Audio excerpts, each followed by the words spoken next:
goddamn button. Push the goddamn button. You were 14 years old. Elvis was 24, right? Mm-hmm. How did your parents allow a 14-year-old teenager baby to be with this then superstar of... It was not easy on my parents. You know, first of all, it was just an innocent meeting. And of course, you know, I was excited and I was reluctant because I didn't think they'd ever let me go. But it was just a one-time opportunity. That's all they thought it would be. I never expected him to ask me back. They never expected him to ask me back. But Elvis did ask you back, and you saw him again and again. And you would get home very late at night and be exhausted the next day when you had to go to school. And your parents let you go again and again. You know, when you're in love, it's hard to fight. And I was rebellious somewhat, meaning I didn't want to go to school, or I said I wouldn't go to school. Please let me, you know, he'd be out of my life after 6 months, and, you know, don't ruin my life because I really cared. And he came to the house, and he was charming. He was wonderful, and my family had a lot of faith in him. What was Elvis Presley like then? He was insecure. He was, you could talk to him as a person. You knew who he was. You knew his fears. He had, he was so vulnerable. He was gentle. He was fun. He was just, he was a person you could really deal with. Were you mad about him? I was, but our relationship was, it's very different. It was a very protective relationship from the very beginning. I don't know what it was about him, but he kind of took me under his arm and nourished me in many ways. You write in your book, you're 14, Elvis would take me into his bedroom, and then we would kiss long, deep, passionate kisses, and his caresses would leave me weak with desire. Yes, it's true. Yet he never tried to go further than kissing you. No. No, he didn't. There was an agreement, I guess, he made with himself that the woman that he decided to take for his wife, he was going to keep her that way until he married her. Keep her a virgin no matter what. Right. Even then, in Germany, when you had trouble getting up for classes, Elvis gave you Dexedrine. First time you'd seen pills. I didn't know what was going on as far as, you know, pills or what they were, sleeping pills. I mean, he gave them to me to be helpful, to say, look, if it's really getting really bad and you're not doing well, you know, take a couple of these. But he was very cautious about them, and he said, don't take them a lot, and just take them if you really need them. What do you think attracted a 24-year-old star to a 14-year-old inexperienced? Or am I telling you just as I say that? Is that what attracted him to you? The inexperience, yes. I think Elvis had been around Hollywood already. He had already seen Hollywood, quote-unquote, starlets. So I think in his own mind, he thought, well, I'll just be with someone and teach her as it comes. And I don't think a lot of older women would have put up with a lot of the things that went on. I mean, you know, because when you're young, you kind of... I listened to him and did what he said. What woman around his age, let's say 24 or 25, would want to go out with a lot of guys when they went out? He was almost always with an entourage. Oh, yes, absolutely.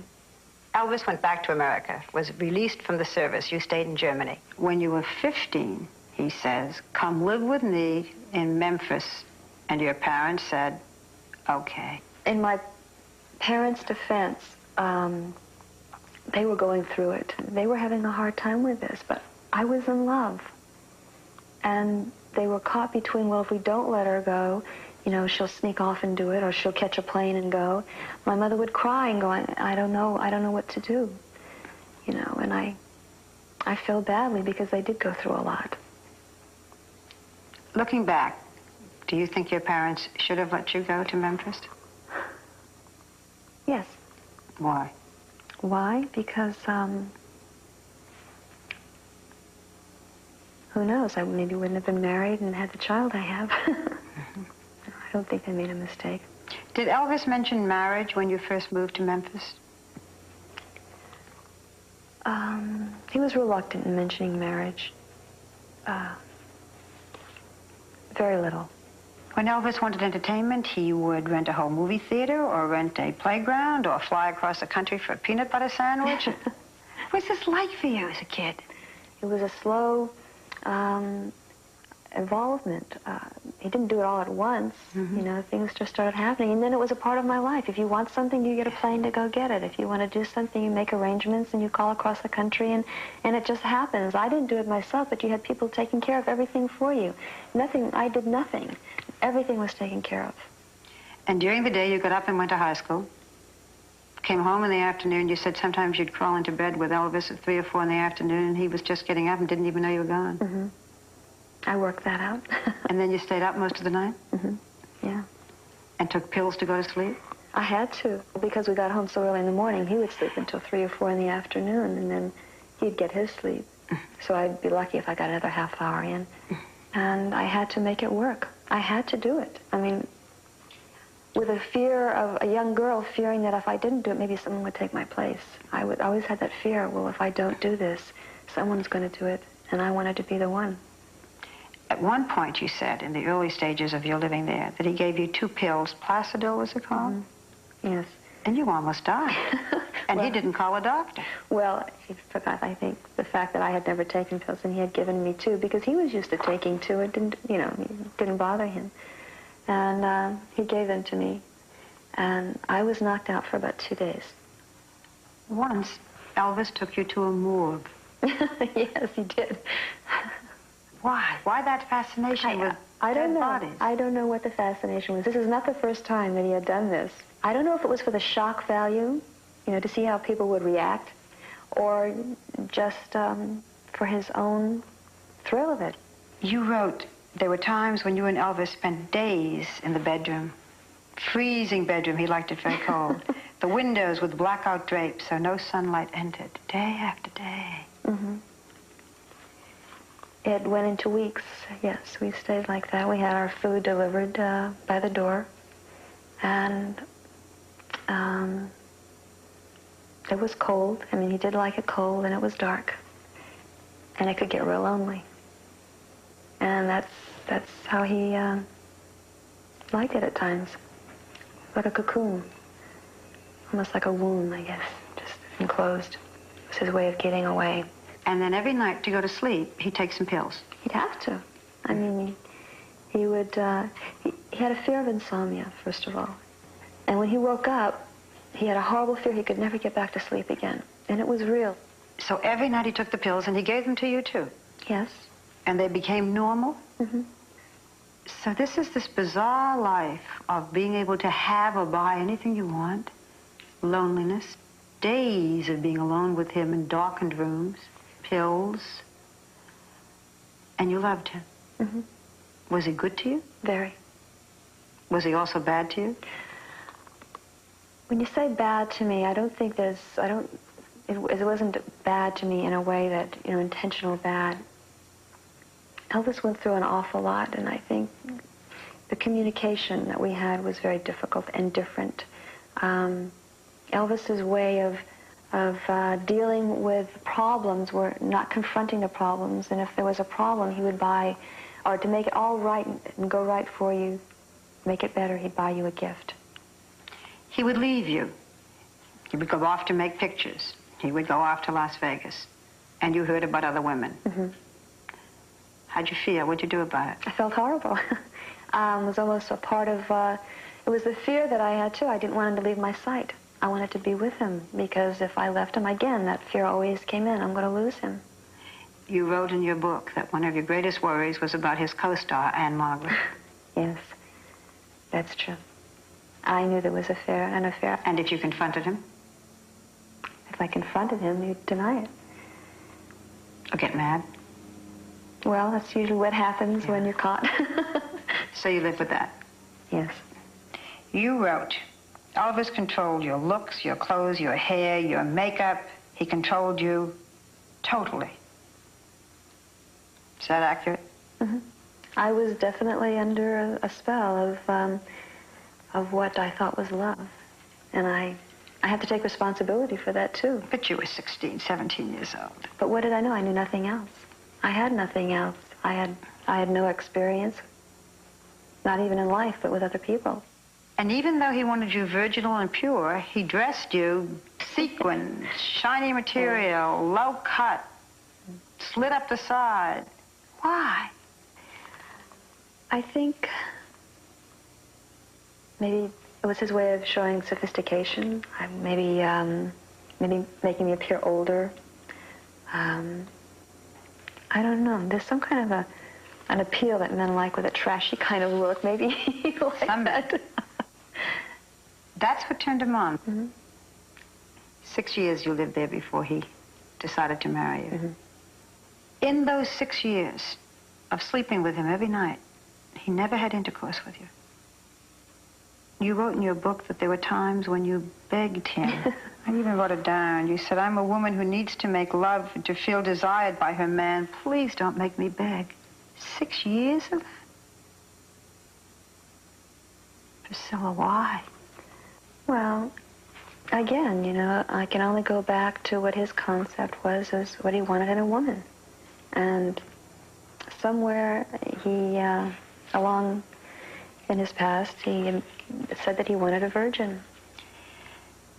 Yet, you also write that you and Elvis took dozens and dozens of Polaroid pictures acting out your fantasies. All different kinds of fantasies. You learned to turn him on sexually even though you never had intercourse.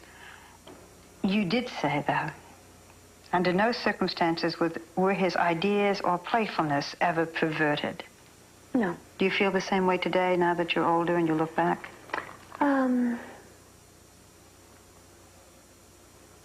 No, I can't say it's a perversion. I really can't say that. I mean, nothing was harmful. Nothing was done in bad intent. Nothing was done, you know, that I don't think is unusual. And then you'd have these wonderful, passionate, frustrating weeks, and then he'd go away. Mm-hmm. And then he'd go away. Finally, after 6 years, he asked you to marry him. How come? What happened? I think the pressure was on somewhat, too. We've been together for 6 years. The relationship is going well. The suggestion, I think, came from Colonel Parker. Either, you know, maybe you should either get married or go on. If you're not going to get married, then what are you doing? What did you think of Colonel Parker, who really ran all of his professional life? I didn't know Colonel Parker that well. Actually, he stayed out of our personal life. I saw him occasionally. Do you think he was good? Do you think Colonel Parker was good for Elvis's business? Well, I think the two of them made the ultimate in a business relationship. You do say, though, that Colonel Parker kept Elvis making the same mediocre films year after year and wouldn't let him expand and wouldn't let him grow or change. Yeah, but then again, I also said that Elvis could have changed that probably if he had had more of a confront with Colonel Parker and they sat down and had meetings and they discussed it, and Elvis let Colonel, you know what exactly he wanted to do and demanded it. Elvis Presley and Barbra Streisand crossed paths. Right. Barbra Streisand asked him to be her co-star in A Star Is Born. Right. He turned it down. Yes, he did. Would it have changed his life, do you think, if he had, and the film had Personally, been a big yes, success? I think it would have. I think it would have been a boost to his career, something he needed. You said that you realized that your relationship with Elvis depended very much on how his career was going. That's true. He would just have low points, and when he had low points, there was nothing that could get him out of it. And I feel that's another reason why Elvis felt the help that he had, you know, with some of the pills would get him out of that. I mean, he went through a lot. He went through an awful lot. He was a lot was expected of him. A lot of demands were put on him. He didn't know how to deal with it any other way. He really didn't. And he wasn't doing it, he really thought he had it under control. How did you get yourself to stop taking all the pills?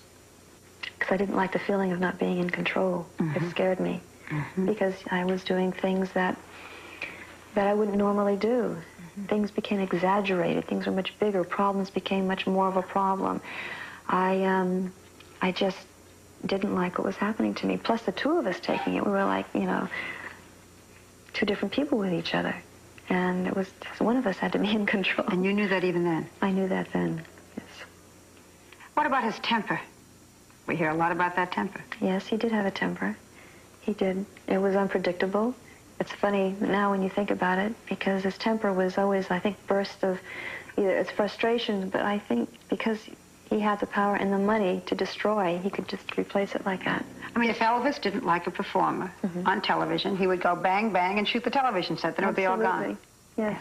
He'd just blow them off the air. That's simple. And then television would be placed like that. Before you turned around, there'd be a new set. But he carried guns all the time. Yes, he did. He had a love of guns, and he had a collection of guns, and I guess it's another way of feeling that power. Sometimes when he was irrational, he did hurt you. He once gave you a black eye. He once threw a chair at you. You didn't like something he sang. No. And he threw a chair at you. And it had records on it, and the records went all over the place. Priscilla, will you tell me what was so wonderful about him? The real him, the real Elvis, was generous, wonderful, sensitive, considerate. Finally comes that happy day when you get married in 1967. And then 9 months later, your baby was born. Yes. You think the baby was conceived in your wedding day? I would say so. And here you have this beautiful baby.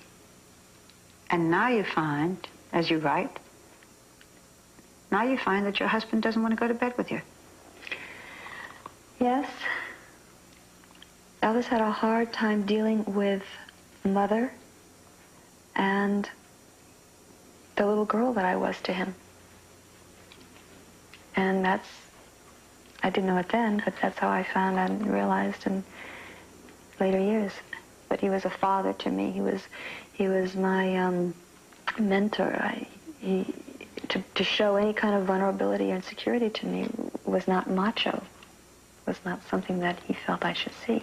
So our communication was horrible. It was terrible. I mean, today, I would probably be able to communicate with him much more. I would, know how to deal with it. I didn't know how to deal with it then. Yeah. Priscilla, in your book, there is a quotation from your own diary in which you wrote, I quote, "I wore a black negligee, laid as close to Elvis as I could. I kissed his hand, then each finger, then his neck, then his face. But I waited too long. His sleeping pills had taken effect. Another lonely night." That's how it ends. How could you stand that?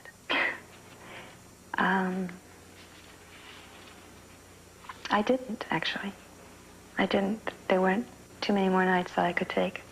You can just be so much to someone. I was everything to him.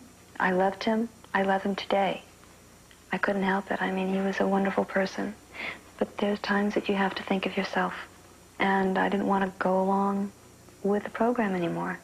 And we all have to take responsibility for ourselves. And that's when it hit me. I had to take responsibility for my own self. I couldn't be a life support. And one day you went in and said, "I'm leaving." There was another man in your life then. He was your karate teacher, right? Mike Stone. And you went off then and lived with him. Yeah. It was said that Elvis tried to kill him or wanted him killed. Right. Do you believe that? I think at that time, yes, he did. He wanted that to happen. Did he do anything about it? No. A lot of it was talk, anger, talking out of emotion. And both of you changed. How did you change? I wasn't living in the real world. I was living in a bubble.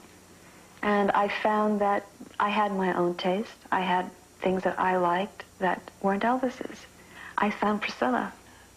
Now you're an actress, a successful actress. Is it wonderful to be known when people see you as Jenna Wade and not as Elvis Presley's wife?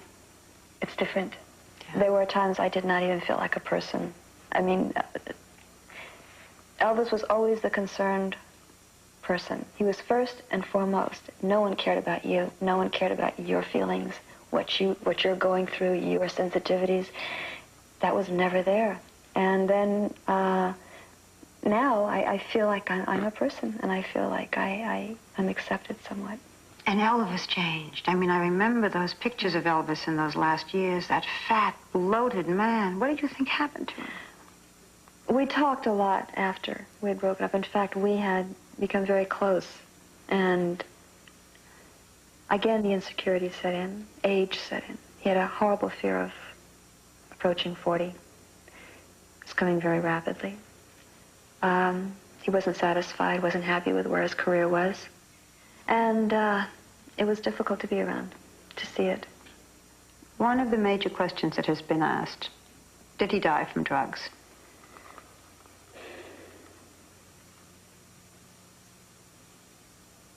It probably took its toll. I think that matched with his weight, stress. The last few years, he didn't take care of himself. And despite what has been said, people did try to get him to take care of himself and to go into the hospital, but he honestly thought he had it under control. He did not think, he was that bad. The fact that even with all of the things about him that are very disturbing when you read about it today, and as I talk to you, we brought out a lot of information that's painful, and yet you still do love him. You still do think well of him. I do. I never not loved him. For me to leave was the biggest decision in my life. Nobody's perfect. He was a human being. That's the aspect I'm trying to show. That's all. That was the intent of the whole book, is to show a love story, a man, a human, not the performer, not the image, not the idol. Do you still love him? Absolutely. How would you want Elvis to be remembered? I think the early years, I look at that and I think that's Elvis. He was having fun. You can see it in his films. He was a very humble man, a great sense of humor. And his biggest joy was being on stage.